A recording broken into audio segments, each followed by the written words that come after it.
홍해 사건을 통해서 큰 구원을 이스라엘이 체험을 합니다. 그리고는 말 그대로 갑작스럽게 그 구원의 은혜에 너무 감격해서 하나님을 찬양하는 내용이 오늘 본문의 내용입니다. 형식적인 부분은 여러 가지 학자들의 어떤 견해들이 많이 있습니다. 이거 별거 아닌 것처럼 보여도 실제 신학자들 간에 가장 논란이라면 좀 이상하죠. 견해가 아주 다양하고 오랫동안 연구의 대상이 되었던 본문 중에 하나가 출애굽기 15장이에요.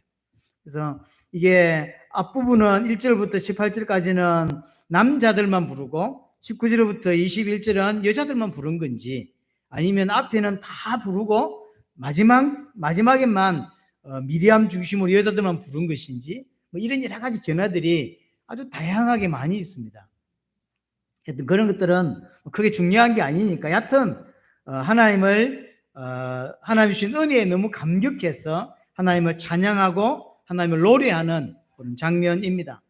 찬양의 내용은 크게 두 가지입니다. 우리에게 구원을 주신 하나님이 어떤 분이냐라고 하는 부분이 첫 번째고, 두 번째는 그 하나님이 우리에게 어떤 일을 행하셨냐, 이게 이제 두 번째인 거죠. 두 가지예요. 첫 번째로 우리에게 구원을 주시고 승리를 주신 하나님이 어떤 분인지에 관하여 노래합니다. 1절에 보면 그는 높고 영원하시며 말과 그 탄자를 바다에 던져졌음이로다. 하나님이 어떤 분임을 찬양하냐면 높고 영원하신 분이다 라고 하죠. 높고 영원했다는 이야기는 하나님이 지금 위기 가운데 있고 절망 가운데 이스라엘을 말 그대로 진퇴양난이라고 할 수 있죠. 그런 가운데서 건지셨죠. 지금 승리하게 하신 것이죠. 그 승리하게 하신 하나님의 위대하심을 찬양하는 것입니다. 높다라고 하는 건 어떤 걸 연상시키고 있냐면, 물이 벽처럼 높게 쌓였고 애국 군대가 그 뒤에 따라오다가 다 덮어져서 죽었죠. 그래서 하나님의 영광이, 또 하나님의 그 위대하심이 그만큼 높다, 그 어떤 피조물하고 비교할 수 없다라고 하는 것을 말하고 있는 것이고, 그래서 우리에게 승리를 주셨다라고 하는 거죠. 어떻게 우리를 승리를 주시냐면, 애굽의 모든 군대, 오늘 본문대로 하자면 말 탄자를 바다에 던져버렸다. 4절에도 그 이야기를 하죠. 그가 바로의 병거와 그의 군대를 바다에 던지셨다. 최고의 지휘관들을 홍해에다 이게 잠겨버렸다. 이게 그렇게 하셨다라고 이야기를 합니다. 두 번째로는 보면 2절에 보면 여호와는 나의 힘이요 노래의 힘이 나의 구원이시로다. 이것은 하나님을 경험하지 않으면 할 수 없는 말이에요. 그래서 하나님이 이론이 아닌 거죠. 하나님을 실제로 경험했기 때문에 넣을 수 있는 고백이고 놓을 수 있는 사실은 찬양입니다. 진퇴양난에 빠졌습니다. 홍해 앞에 서 있는데 뒤에는 바로의 군대가 어마어마하게 쫓아옵니다. 갈 수도 없고 또 뒤로 빼갈 수도 없는 이런 아주 위기. 근데 위기도 중요하지만 그 속에서 아무것도 할 수 없는 거예요. 날아갈 수 있습니까? 그것도 문제를 해결할 수 있습니까? 문제도 해결할 수 없는, 아무것도 할 수 없는 그 속에서 하나님의 능력을 체험하게 됐죠. 하나님의 능력을 경험하게 된 거예요. 그래서 하는 소리가 그 하나님은 나의 힘이다. 이걸 하나님을 경험하지 못한 사람은 그게 무슨 말인지 몰라요. 하지만 하나님을 경험한 거죠. 아무것도 할 수 없는 내가 하나님을 경험한 거죠. 그러니까 하나님은 나의 힘이다 라고 한 거죠. 또 말 그대로 낙심 가운데 있었습니다. 물에 빠져 죽든지 아니면 맞아 죽든지 둘 중에 하나인데, 그래서 선택지가 없어요. 그래서 낙심 가운데 있는데 하나님을 경험합니다. 그래서 하는 말이 하나님은 나의 노래시다.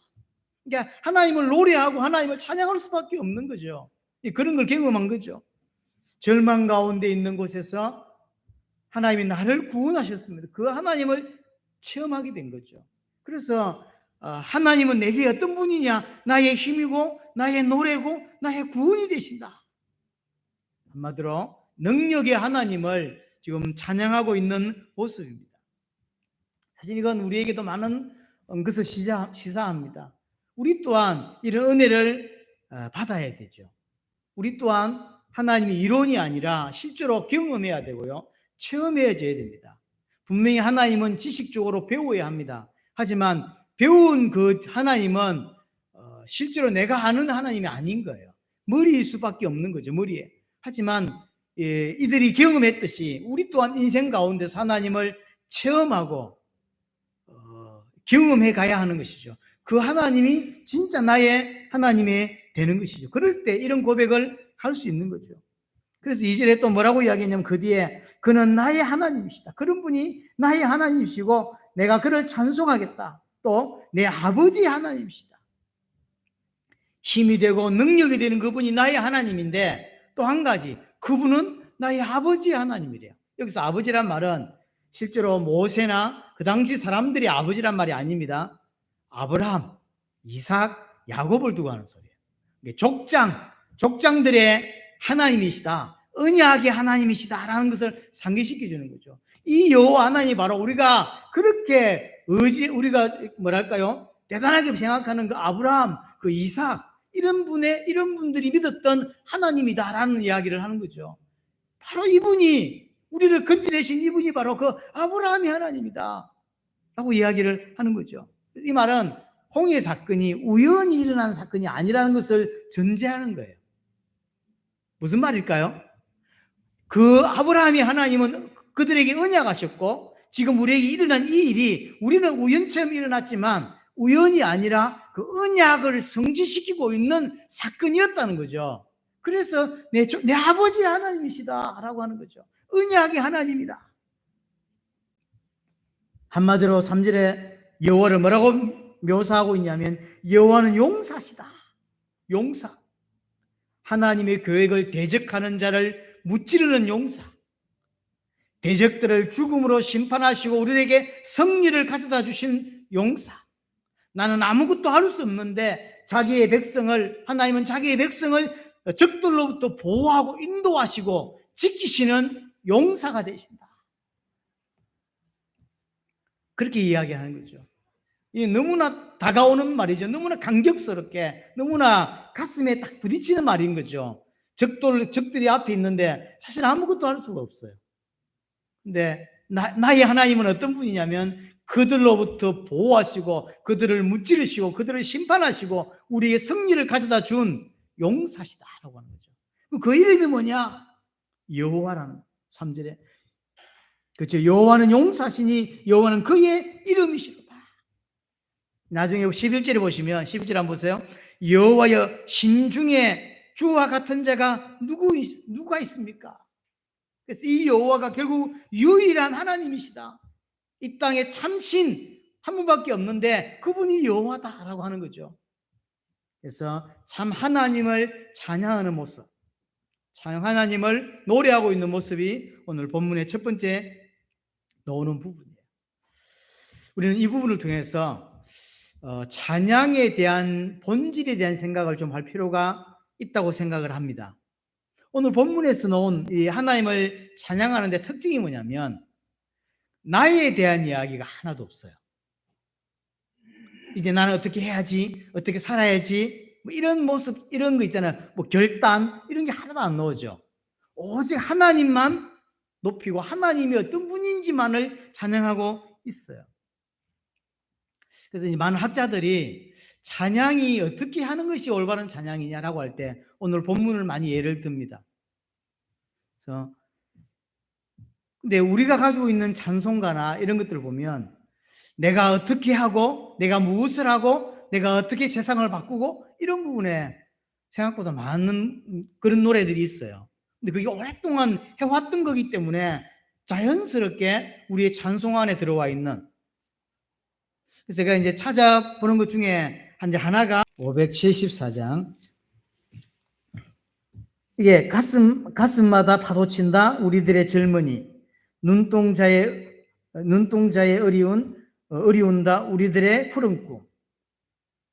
그 뒤에 마지막에만 이거 가지고 주만 따라 살겠다 이렇게 나오는데 이런 가사들이 사실은 내가 어떻게 살고 어떻게 꿈을 가져야 되고 이런 쪽에 많은 것을 가지고 있죠. 이게 과연 찬송인가? 찬송은 하나님을 높이고 그가 행하신 것을 높여야 되는데 이런 부분들 특별히 3절이 제일 마음에 안 들어요. 하산같이 타오르자 우리들의 젊은이. 뭘 하자는 거지 세상을 한번 뒤집어 보자는 거잖아요. 이게 찬양이 맞나요? 이제 우리끼리 공동체 안에서 어떤 우리의 정체성을 나타내는 어떤 그런 거라면 막 괜찮지만 이게 찬양인가 말이에요. 이제 한바탕 해보자는 거 아닙니까? 화산같이 타오르자. 가만 앉아 있지 말라는 거지. 기독교인 단계 일어서라. 뭐 이런 거 아닙니까? 뭐 좋은 말인데 폭포같이 줄기 찾아. 뭐 우리들의 붉은 피.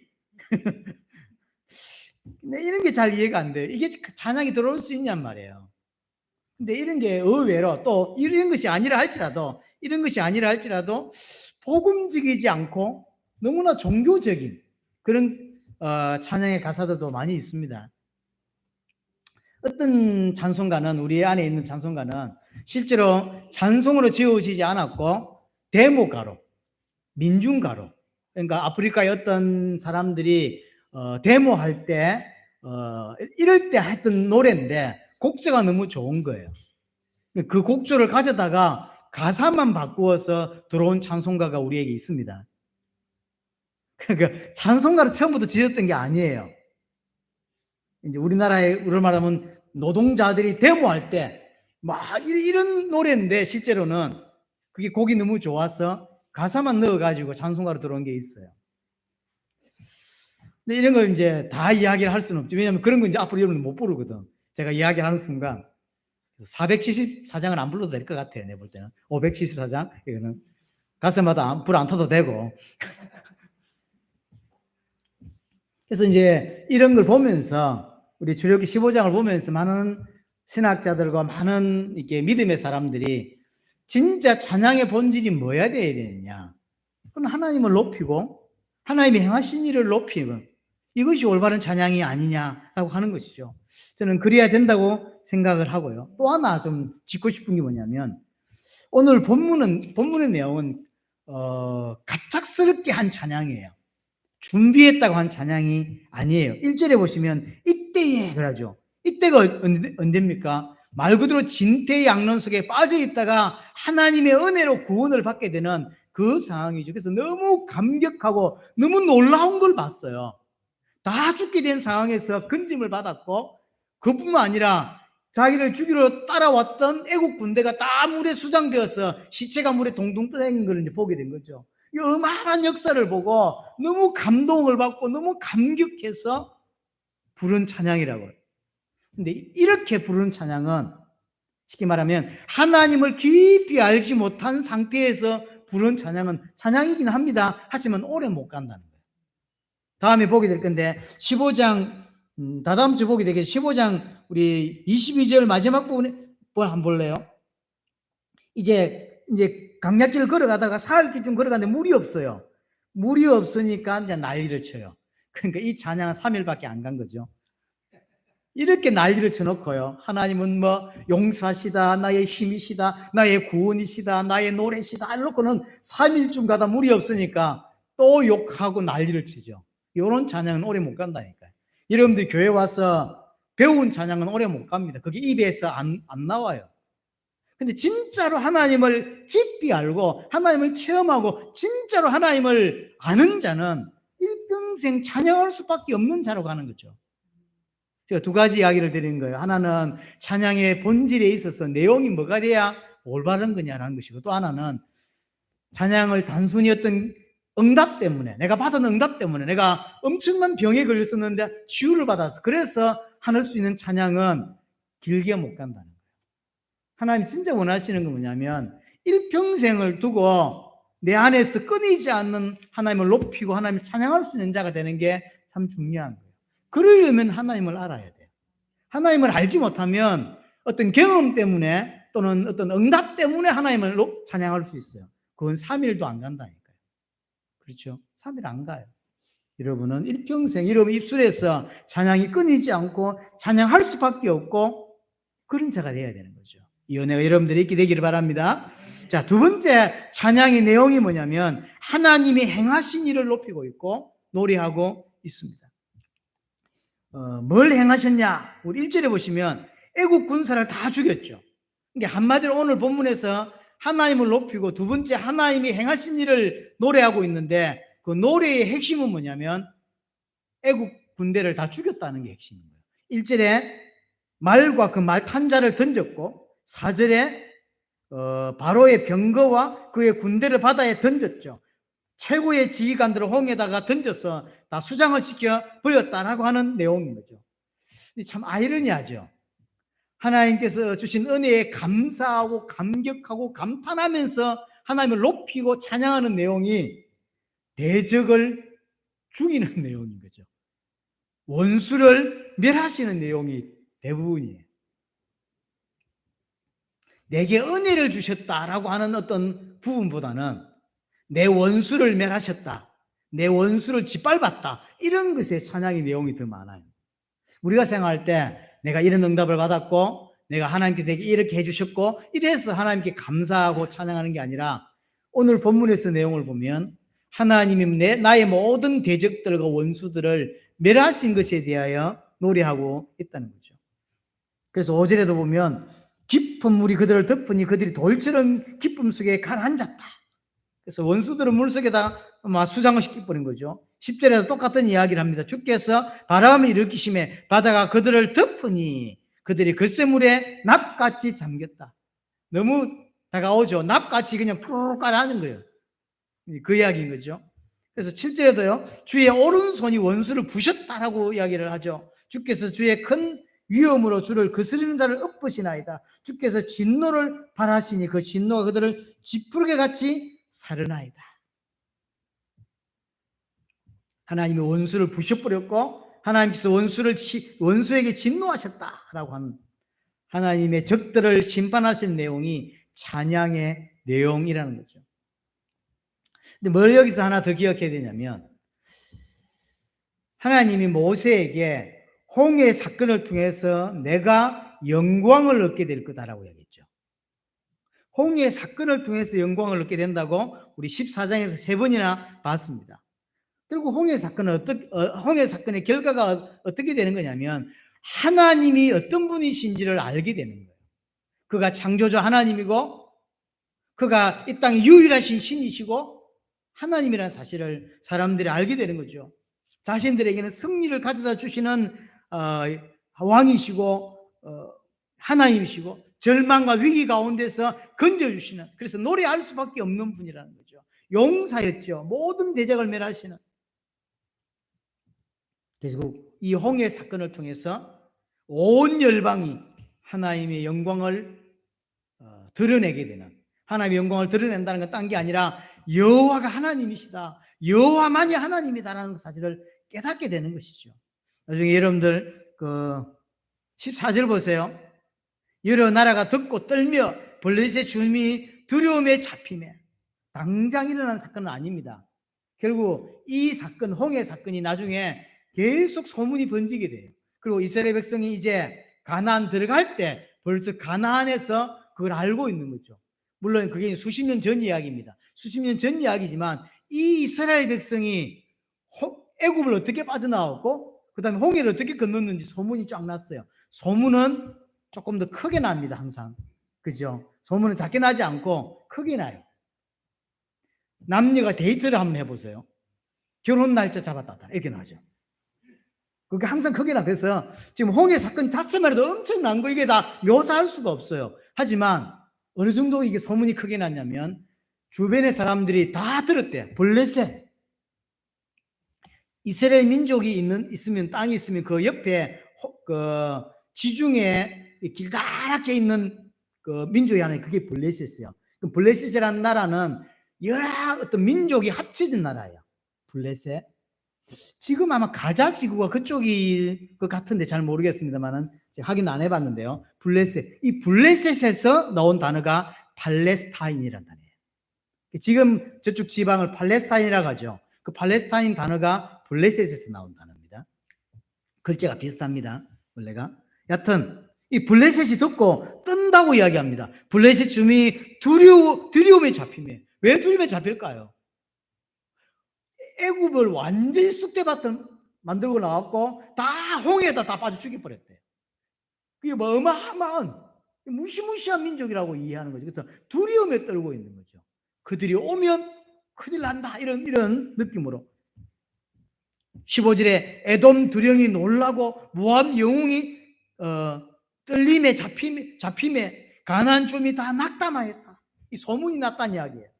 에돔은 누구죠? 에서의 후손들 말하고, 여기 모압은 아브라함의 조카 롯의 그 후손들이 이 모압이고요. 그리고 가나안 주민들, 벌써 가나안 땅에 살고 있는 사람들이 소문을 들었다는 거죠.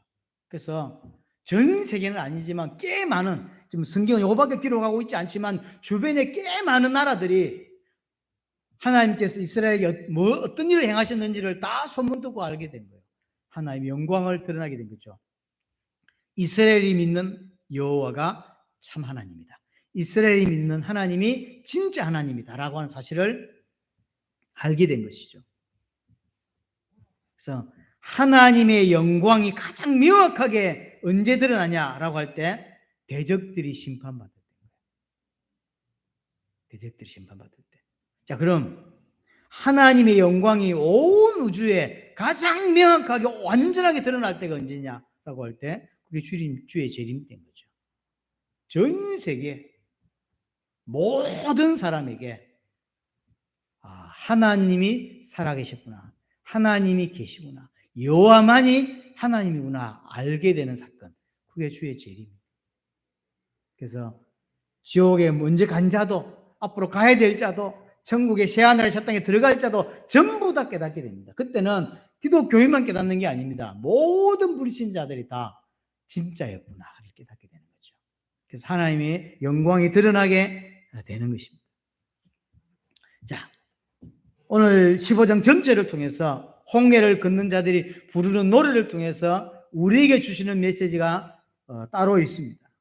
첫 번째가 뭐냐면, 오늘 좀 자세히 보면 홍해 사건 때문에 부르는 노래였어요.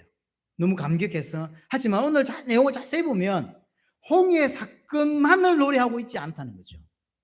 전체 구원을, 쉽게 말하면 온전한 구원을 노래하고 있다는 게 특징이에요. 이게 우리에게 주는 메시지입니다.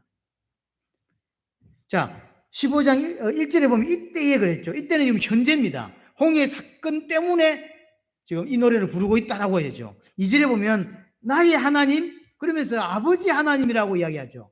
이건 과거 이야기라는 거죠. 아버지 하나님이라는 이야기는, 내 아버지의 하나님이란 말은 내 아버지 족장들의 하나님, 아브라함과 이삭과 야곱에게 언약하신 하나님이라는 거죠. 언약을 상기시키고 있죠. 이건 과거인 거예요.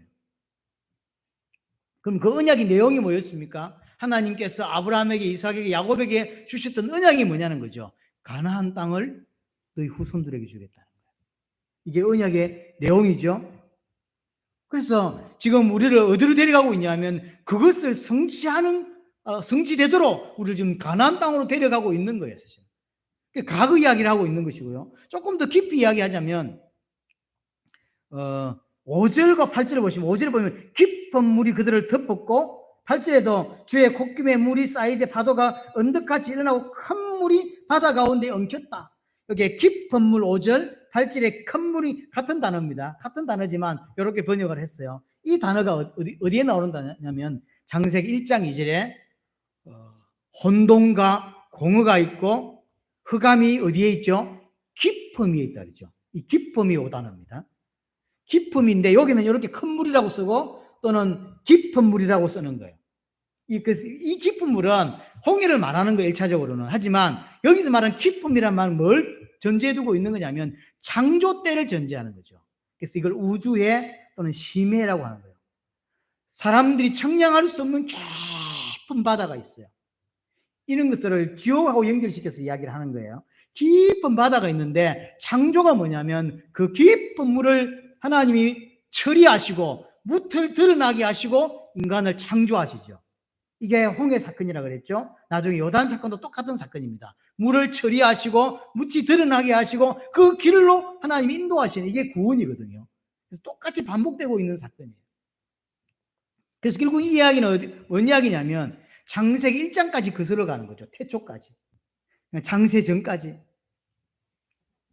지금 모세는 고대 사람입니다. 그러니까 고대 사람이 생각하는 사상을 그대로 담고 있어요. 고대 사람이 생각하는 중요한 사상이 뭐냐면요, 물을 컨트롤할 수 있는 자가 이 땅의 참신이다라는 생각을 가 있어요. 왜냐하면 물이 무서운 거예요. 배를 조그만하게 만들어서 나가본들 파도 한번 치니까 다 뒤집어져 버리죠. 근데 물을 통치하고 물을 통제하고 물을 컨트롤해. 그 말은 하나님이란 말이 되는 거예요. 그래서 신화 같은 데 보면 그 물을 정복하거나 물을 다스리거나 물을 자기 마음대로 통제하는 이런 것들이 나오죠. 그건 하나님이라는 이야기를 하는 거예요. 그들이 믿는 신에 그렇게 하는 거죠. 그래서 신 중에 신이 누구냐면 물을 컨트롤하는 거죠. 그래서 창세기 출애굽기에 물 이야기가 계속 나오는 거예요. 성경 전체에서 물 사건이 계속 나오는 이유가 뭐냐면 물을 통제하고 관리하고 컨트롤하는 자가 하나님이라는 생각을 갖고 있는 거죠. 혼돈의 세력을 잠재우시는 여호와, 물을 처리하시는 여호와, 물을 컨트롤하시는 여호와, 하나님의 온전한 통치, 절대 주권적인 모습을 보여주는 것이죠. 그래서 현재도, 그 다음에 과거도, 과거를 뛰어넘어서 창조도, 또 하나 우리 13절에 보시면 주의 인자하심으로 주께서 구속하신 백성을 인도하시되 주의 힘으로 그들을 주의 거룩한 처소로 들어가게 하시나이다. 1차적으로 여기는 어디죠? 아까 말했던 과거의 아브라함으로부터 시작해서 주셨던 언약의 그 성취로 가나안 땅에 들어가게 하신단 말이에요. 이게 가나안 땅을 이야기하는 거예요. 하지만 이게 진짜 가나안 땅이냐는 거예요. 아닙니다. 이게 새하늘과 새 땅이에요. 이스라엘 백성들을 가나안으로 가게 한다는 건 우리에게 무엇을 말해주는 거냐면 우리를 하나님 인도하셔서 결국은 가나안 땅, 새하늘과 새 땅으로 인도한다는 거죠. 그게 출애굽의 목적입니다. 출애굽 목적. 사흘쯤 가게 하라. 그래서 그들이 나를 섬길 것이라 그랬죠. 어디에서 섬기냐면 실제로는 가깝게는 시내산에서 섬기고요. 원래 본질적으로는 가나안 가서 섬기는 거죠. 에루살렘, 그걸 시온산이라 그래요. 그 시온산에서 하나님을 섬기는 거예요. 그럼 진짜 참 시온산, 본질의 시온산 어디입니까? 그게 새하늘과 새 땅이에요. 그럼 그 새하늘과 새 땅에 누가 있냐면 하나님이 계신 거예요. 하나님이 거하시는 곳, 하나님이 우리와 함께 하실 땅, 그게 새하늘과 새 땅이에요. 그럼 그걸 우리한테로 데리 끌고 오면 거기가 어디죠? 그게 성전이에요. 그게 성소예요. 자, 17절에 보세요. 거룩한 처소에 들어가게 하신다고 13절에 이야기했잖아요. 거룩한 처소, 그게 성전입니다. 17절에 주께서 백성을 인도와서 그들을 주의 기업의 산에 옮겨 심는다. 옮겨 심지요. 마치 포도나무를 옮겨 심듯이 주의 기업의 산에, 그게 어디입니까? 에루살렘이고 영적으로는 그게 거룩한 땅인 거죠. 새하늘과 새 땅인 거예요. 여호와여 이는 주의 처소로 삼으시려고 예비하신 것이라. 주의 처소로 삼는데 누구를요? 이스라엘 백성을. 구원받은 자를 처소로 삼는다는 거예요. 주여 이것이 주의 손으로 세우신 성소로소이다. 하나님이 거하시는 곳이 성전이고 성소입니다. 하나님이 자기 백성과 함께 있는 곳이 성전이고 성소입니다. 그런데 그 성전과 성소를 우리로 삼겠다는 거예요. 그래서 성경에서는 어떤 땅, 천국, 땅에 대한 개념도 이야기하지만 천국을 이야기할 때 땅이나 건물이 아니라 뭘로 이해하죠? 우리를, 하나님이 함께하는 그곳을 천국이라고 이야기하고, 그래서 우리를 성전 삼겠다고 말씀하시고 우리를 처소로 삼겠다고 이야기하시는 거죠. 이건 그대로 신약에도 그대로 연결되죠. 고린도전서 3장 16절 너희가 하나님이 거하시는 성전인 줄 알지 못하느냐 그러죠. 같은 말이에요. 그래서 지금 모세를 중심으로 한 이스라엘 백성이 하나님을 높이고 하나님을 찬양하고 있는데 이 찬양의 내용이 단순히 홍해 사건 때문에 또 사건을 노래하고 있는 게 아니에요. 현재도 노래하고 있지만 과거 아브라함의 때를 또는 그 과거를 더 넘어서서 창조 때까지, 그리고 결국은 우리 미래까지 새하늘 새 땅에서의 모습까지를 다 같이 노래하고 있어요. 이는 우리에게 중요한 메시지입니다.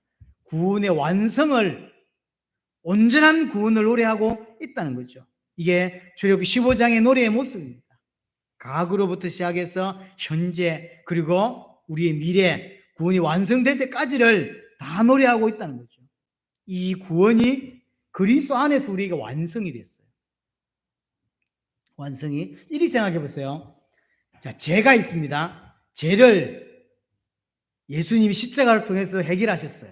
그럼 내 과거의 죄, 현재의 죄가 해결됐습니다. 미래의 죄는 어찌 됩니까? 미래의 죄도 해결된 거예요. 나는 미래를 아직 살지 않았잖아요. 하지만 예수님이 지신 십자가는 과거와 현재와 미래의 모든 죄를 다 짊어지신 거죠. 우리가 받은 구원은 이와 같은 거예요.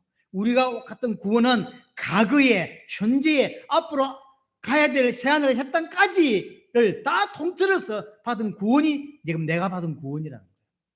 그래서 찬양할 때 과거에 또는 현재 어떤 일로 찬양하는 것이 아니라 과거로부터 시작해서 내가 구원이 완성되는 새하늘 새 땅까지를 다 같이 찬양하고 있는 거죠. 왜냐? 그것이 우리가 받은 구원의 모습이기 때문에. 내가 받은 구원의 모습이 그거예요.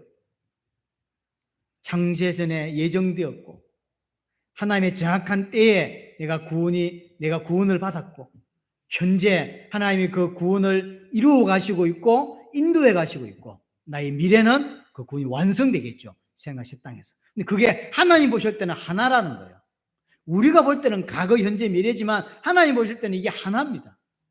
그래서 우리에게 온 구원은 과거, 현재, 미래가 한꺼번에 와 있습니다.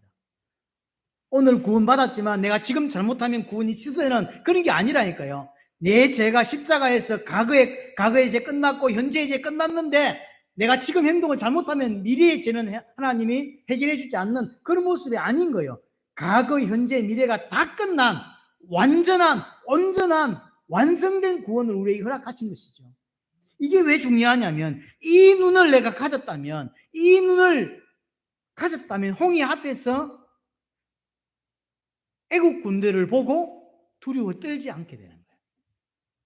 왜냐? 내가 받은 구원이 과거, 현재, 미래가 다 끝난 완벽한 구원을 받았고 지금 현재 그 가정 속에서 하나님 인도함을 받고 있다는 걸 알기 때문에 지금 내게 온 문제 때문에 흔들리거나 갈등하거나 두려워하고 절망하고 하지 않는다는 거죠.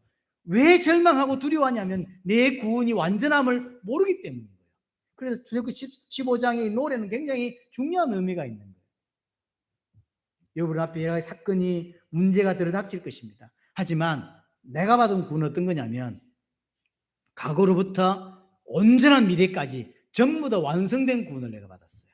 다만 나는 지금 현재를 걸어가고 있을 뿐이에요. 그 구원을 향하여 걸어가고 있을 뿐입니다. 그래서 이 사람들은 애국 군인이 쫓아오면 그 창에 찔려 죽거나 물이 있다고 물에 빠져 죽지 않습니다. 하나님의 궁극적인 목적은 이들을 가나안으로 데려가는 거예요. 그렇죠? 결국은 데려가셨어요. 우리에게도 마찬가지예요. 우리에게 홍해 같은 사건이 마라의 썰물 같은 사건이 일어날 수 있고 낙심하고 낙담할 만한 문제가 분명히 일어날 수 있습니다. 일어납니다.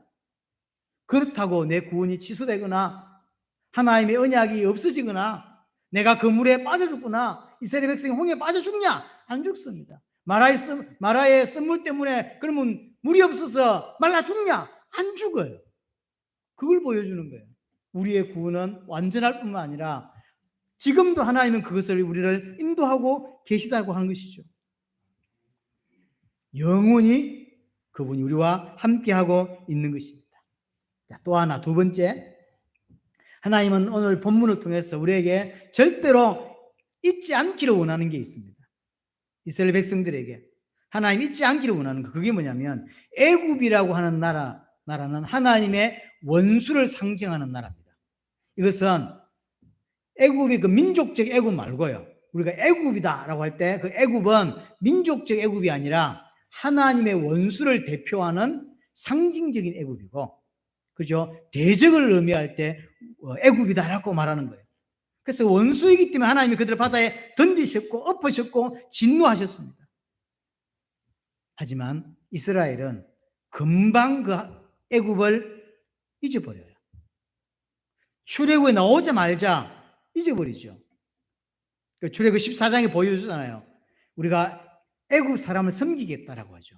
하나님의 원수고 하나님의 대적이고 하나님의 엎으시는 자, 그런 자인데 이스라엘 백성은 그 애굽을 섬기겠대요.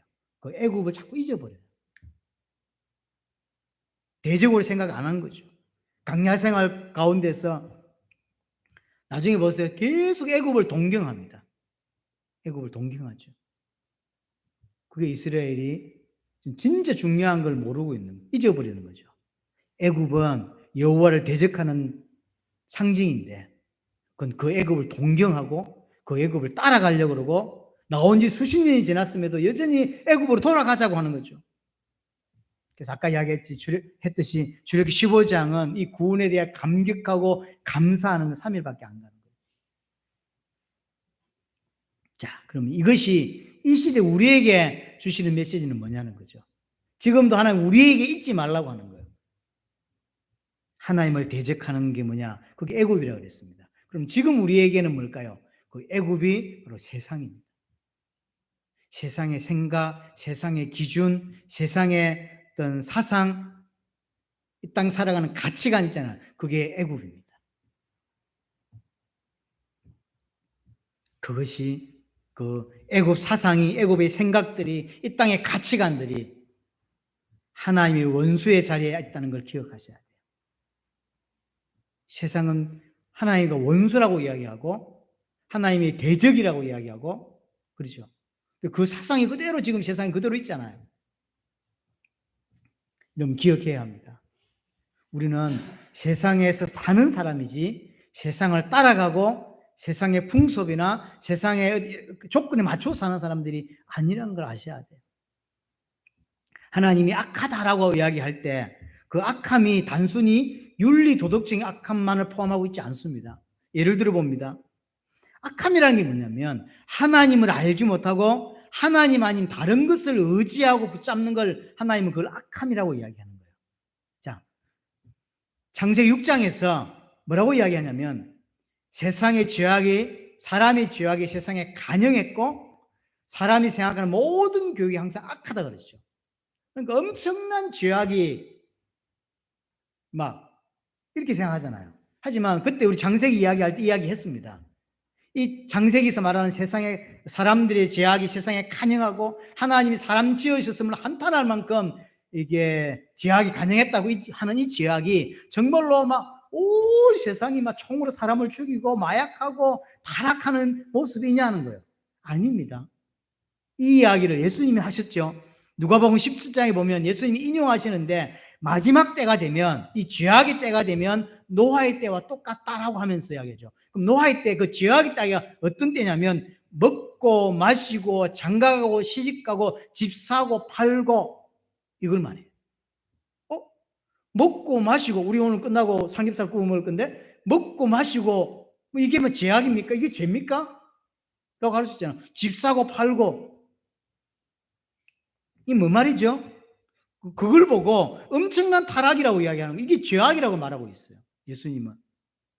창세기 6장 이야기가 결국 그 이야기예요. 쉽게 말하면 무슨 말이냐면 하나님은 잊어버리고 세상에 육신에만 간싱하고 살아가는 모든 사람들의 모습이 죄악이라는 거예요.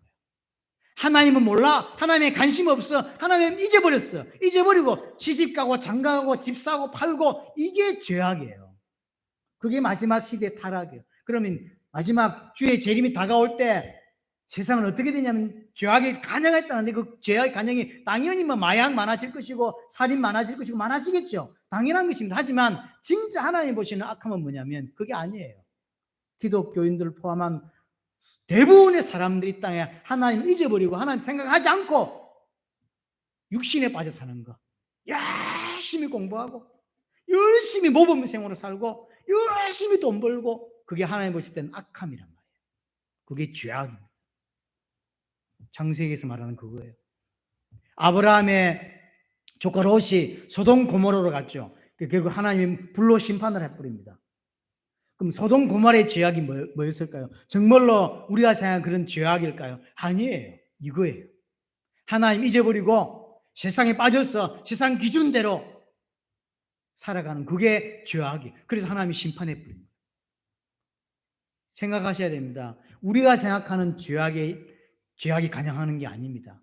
기독교인 자체도 기독교인 아니기 때문에 당연히 세상에 빠져서 세상 기준대로 먹고 자고 집 사고 팔고 장가가고 시집가고 이런 것에 빠져서 열심히 공부하고 열심히 대학 가고 열심히 노력하고 그렇게 살아가는 모습이 하나님 보실 땐 죄악이란 말이에요. 그게 죄입니다. 어느 정도냐면요, 아예 교회 오는 목적 자체가 이 땅에서 애국의 풍요를 누리기 위해서 그래요. 잘 살고 부자 되고 성공하고 이것 때문에 교회 오잖아요, 많은 사람들이. 근데 아예 처음부터 애국을 사모하면서 오는 거란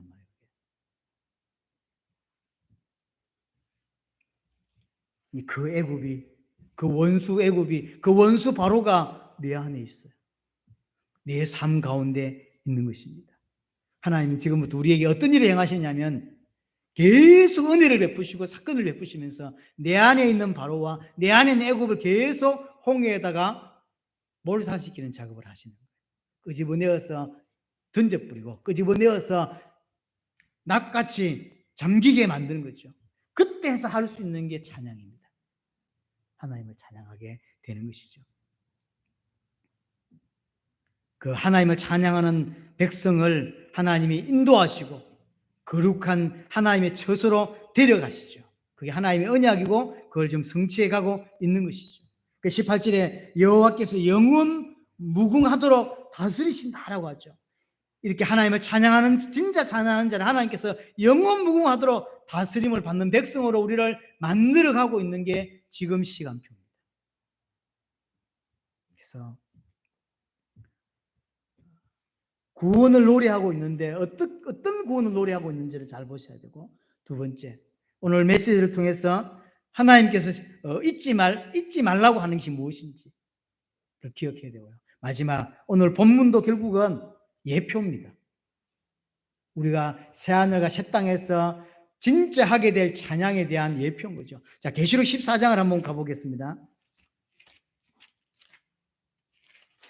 요즘 제가 계시록을 좀 해야 되나 이런 고민이 좀 많이 있습니다.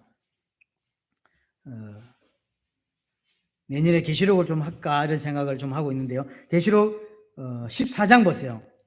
계시록 14장에 보면 이게 결국은 오늘 모세와 이스라엘 백성이 하나님 앞에 감사하며 찬양했지만 우리가 새하늘과 새 땅에서 진짜 하게 될 찬양에 대한 모형인 거예요. 자, 3절 보세요. 그들이 보좌 앞에 네 생물과 장로들 앞에서 새 노래를 부르니, 모세가 불렀고 이스라엘이 불렀던 노래 말고 진짜 새 노래를 부르게 되고요. 이 사람은 누가 부르게 되냐면 땅에서 속량받은 사람만 받습니다. 속량받은 사람이 누굽니까? 홍해를 걷는 자인 거죠. 똑같아요. 홍해를 걷는 자들이 하나님을 찬양했잖아요. 우리 마찬가지입니다. 하나님 나라에 가서 성령을 받은 진짜 영적인 홍해를 걷는 우리가 하나님께 이제 모세가 불렀던 그런 노래가 아니라 진짜 새 노래를 부르게 되는데, 그 사람의 숫자가 14만 4천이라고 되어 있습니다. 이 사람만 하나님을 찬양한다는 거예요. 자꾸 어떤 단체에서 14만 4천을 자기들 숫자라고 하는데 아직도 숫자 안 채워졌는가 봐요. 제가 알기로 숫자 채워졌다고 알고 있는데 계속 숫자를 그러면 전도 그만해야지. 14만 4천 같으면. 이 말이 아닙니다. 이거는 이제 신약과 구약의 무수한 하나님의 백성들을 합친 숫자가 14만 4천이에요. 다음에 한번 설명을 하겠습니다. 여하튼 구약으로부터 신약까지 온전히 홍해를 건넌 하나님을 진짜 아는 하나님의 백성 숫자를 14만 4천이라고 하는 거예요. 그 사람이 하나님 앞에 서서, 여기 어린 양이라고 그랬죠. 어린 양 앞에 서서 찬양을 하게 되는데 14만 4천밖에 능 이 노래를 배울 자가 없다. 이는 다른 사람이 부를 수 없는 찬양이에요. 홍해를 걷는 자, 성령을 받은 자만이 할 수 있는 찬양을 우리는 이제 새하늘 새 땅에서 하게 되는 것입니다. 여러분, 이 은혜가 여러분의 있기를 되기 바랍니다. 정말로 잊지 말아야 될 거 잊지 말고, 또 구원이 어떤 것인지를 놓치지 않는, 그리고 우리는 이 땅에서 제대로 준비되어져서 새하늘과 새 땅에서 온전히 새 노래로 부르게 될 사람이라는 사실을 놓치지 않는 은혜가 여러분들에게 되기를 바랍니다.